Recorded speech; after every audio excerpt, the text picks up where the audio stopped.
And it's very, very important. The government has now banned 118 more Chinese apps, including PUBG. This is very, very important, even as we are speaking about what we need to do as a nation in terms of understanding our strategy. We are given to understand apps like the Apus Launcher Pro, Baidu Express Edition, FaceU, Camcard, all of the Camcard apps, super clean. We've got WeChat, government WeChat. We've got Tencent Wayun, Cyber Hunter, Knives Out, and you also have PUBG Mobile Lite, all of them, Dank Tanks, Warpath, Game of Sultans, and we also have Message Lock, App Lock. So it's a total big, huge list of 118 apps. 118 apps that have been banned, including PUBG. This is the latest coming through. We will try and get cybersecurity expert Dr. Nishakant Ojha also on the phone line, even as Arunima is joining us with more details. Yes, Arunima, this is a big, big move that has happened because not long ago, Prime Minister Narendra Modi was seen endorsing PUBG or citing PUBG as a rage among youth 2-3 years ago, and today PUBG stands banned in our country.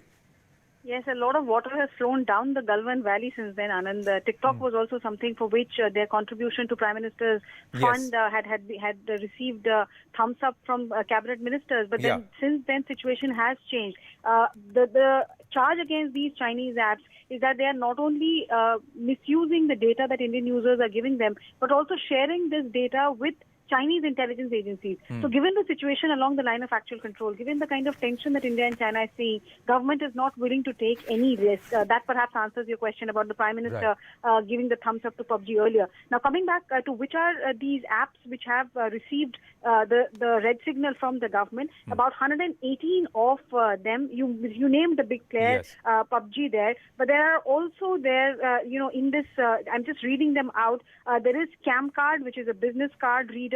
There is FaceU, which is a beauty app. There is PUBG Mobile Lite, and there is PUBG Mobile Nordic Map Living. Both of them have been mentioned there. Game of Sultan, so some gaming apps also have been mentioned. There is, Zack Pro live chat and video chat option, which has been mentioned. Web browser, again, something which is commonly used by people. Web browser have been mentioned here. And I think there are others, Beauty Camera Plus, for example. So a lot of these Chinese apps, VPN for TikTok, even though TikTok had been banned, there were 2 VPN for TikTok apps which were bypassing the ban. So all of them have now been taken down by Government of India. There is also WeChat. WeChat had come because it was being used for Hawala, for Hawala transactions, and that is also very, very big. And a lot of the cybersecurity experts were afraid that some of these gaming apps were also being used by terror networks to send coded messages when they were chatting via the game. So the interactive game, two people on two sides were playing, and the fact is that these encryptions were not shared and this data was not being shared with the Indian authorities, and there was a huge security concern that came to the fore, especially when we realized what was happening with WeChat, where only after 2018 there was a limit on the amount of transfers or the money transfer that could happen via WeChat. Many people were caught unawares. Maha Siddiqui is also with us. Maha, big move this, and this is even as you have Mr. Rajnath Singh and Mr. S. Jaishankar en route Moscow. Yes, absolutely. Rajnath Singh is going to be attending the SCO Defense Ministers meeting, a platform where the Chinese side will also be present. S. Jaishankar will be attending the SCO Foreign Ministers meeting as per sources. That is later in the month on the 10th of September. And before that, we are seeing several more steps. This is a very important step that is being taken yet again as far as the apps are concerned. Now, remember, there is a security angle, of course, attached to this. That has been the point that has been made by India time and again, that the banning of the apps is because of national security.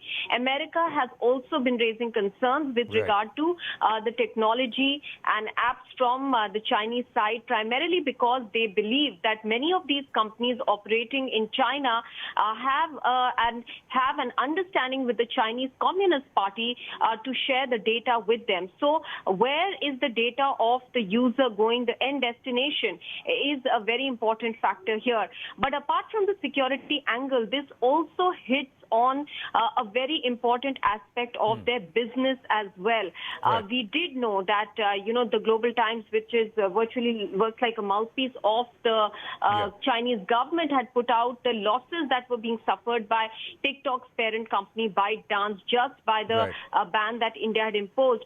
So it has both factors there, the economic angle involved as well, which India wants to hit China with at the current situation where China is unrelenting as part as its aggressive moves continue in eastern Ladakh, with them opening up a new front now on the southern border of the Pangong Lake. So even as the situation there, India is dealing with it, it's trying to take a calibrated response against China in several other ways as well. Well, Maha, thanks for that. We also have Arunima, who's just put out the statement that the Press Information Bureau, Government of India, has also put out. As I'll read out some excerpts of that very clearly. We have also Dr. Nishakant Oja, cybersecurity expert, who's been regularly advising the government also, with us on the phone line. Dr. Oja, this is a big move, because you had cited the other day that even though TikTok was banned, and you were speaking to us here at CNN News 18 when you said that 2 of their VPNs are still active. You said WeChat was still accessible, and you said that there is concerns about PUBG and some of the other apps, and all of those are now banned. It's 118 apps that find themselves in the banned list by the government now.